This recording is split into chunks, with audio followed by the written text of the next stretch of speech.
High পৃথিবীর মানুষ, আসসালামু আলাইকুম। কেমন আছেন আপনারা? আশা করি ভালো আছেন। ঈদের পরে কয়েকদিন আমরা মেহমানকে নিয়ে খুবই ব্যস্ত সময় কাটিয়েছি। এই রান্নাটা হচ্ছে মেহমানের জন্য। আমি সব গুছিয়ে দিয়েছি। আমার সাহেব কুরবানির গরুর মাংস হাতে মাখাচ্ছে। আজও মেহমানের জন্যই রান্না হচ্ছে।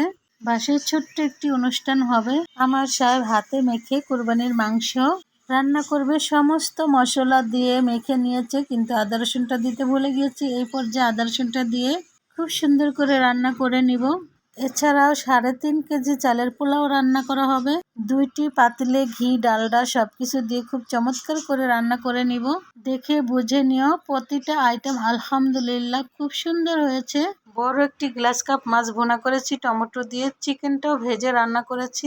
এছাড়াও ডিম ভুনা, দই মিষ্টি, কোক, 7 আপ সবকিছুর ব্যবস্থাই ছিল। আশা করি ভিডিওটা তোমাদের কাছে ভালো লাগবে। ভালো লাগলে লাইক